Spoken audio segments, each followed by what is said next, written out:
सचिव के द्वारा स्वास्थ्य विभाग में व्यापक भ्रष्टाचार के जांच का आदेश उन्होंने दिया।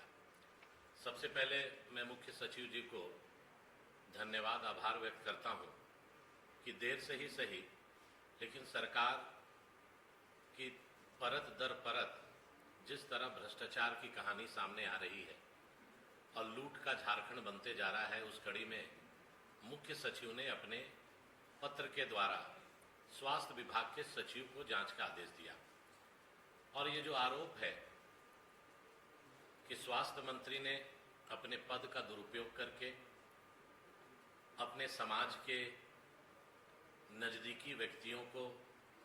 उन्होंने ऊंचे दर पर टेंडर दिलाने का काम किया और मुख्य सचिव जी ने स्वास्थ्य विभाग के सचिव को ही पत्र लिखकर इसको घालमेल करने का भी प्रयास हुआ। मेरा मानना है कि अगर भ्रष्टाचार विभाग में हुआ है और मंत्री ने अपने पद का दुरुपयोग करके अपने निजी स्वार्थ के चलते अपने नजदीकी अपने सामाजिक ताना बाना को और बढ़ाने का जो काम किया,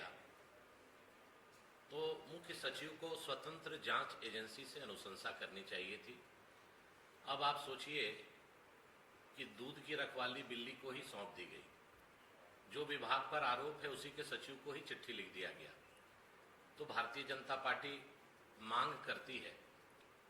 कि इसको स्वतंत्र एजेंसी से जांच कराया जाए और जो पत्र में जो सामने सच्चाई आ रहा है कि कोई प्रोडक्ट या कोई मशीनरी रांची सदर हॉस्पिटल में 100 रुपया का अगर खरीद होता है तो दूसरे जिला में 3 गुना ज़्यादा उसी मशीन का, उसी क्वालिटी का, उसी कंपनी का प्रभाव देकर उसको अधिक दरों पर लिया जाता है। और आप अगर देखेंगे तो एक ही परिवार के 5-5, 6-6 कंपनी हैं जो अलग अलग नाम से रजिस्टर्ड है और हर जगह पे जिस तरह से स्वास्थ्य विभाग में घोटाला सामने आ रहा है और सरकार के मुख्य सचिव ने इस पर संज्ञान लिया है, ये स्वागत योग्य है। लेकिन शंका इसलिए उत्पन्न हो रही है कि विभाग के सचिव को लिखने का मतलब ही है कि विभाग अपने विभाग के अंतर्गत जो जेम पोर्टल से क्रय किया हुआ सामान है उसको खरीदा है, वो उसको लीपा पोती करेगा। हम लोग लगातार बार बार जब से ये कांग्रेस जेएमएम आरजेडी की सरकार बनी है कई विषयों को उठाते हैं, कई जनहित की बातों को आपके सामने और जनता के सामने रखते हैं, लेकिन विपक्ष का काम केवल आरोप लगाना है। ये कहकर विपक्ष पर सत्ता पक्ष के लोग अपना दरकिनार हो जाते हैं। अब आज तो उनके मुख्य सचिव जो प्रशासनिक दृष्टिकोण से ही सबसे उच्च पद पर है और उन्होंने ही अपने सहयोगी पार्टी जो स्वास्थ्य विभाग है उसके मंत्री इरफान अंसारी पर जब आरोप लगा है उस पर जांच का आदेश दिया है। और आप देखिए कि जिस तरह से धीरे धीरे करके ट्रेजरी लूट का मामला सामने आता जा रहा है, हर जिला में करोड़ों का धांधली सामने आ रहा है। ये फॉडर चारा घोटाला पार्ट 2 बनते जा रहा है। तो हम लोगों का मांग है कि इसमें आप सीबीआई जांच कराइए ताकि अगर आप ये सरकार निष्पक्ष जांच कराना चाहती है, दोषियों को पर कार्रवाई करना चाहती है, तो इस तरह का चिट्ठी लिखा पत्री से कुछ नहीं होने वाला है। तो मुझे विश्वास है कि हम मुख्यमंत्री जी से आग्रह करते हैं कि आपके मुख्य सचिव ने जो बात चिन्हित किया है उसको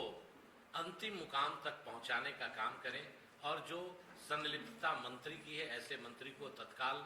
पद से बर्खास्त करें और उनको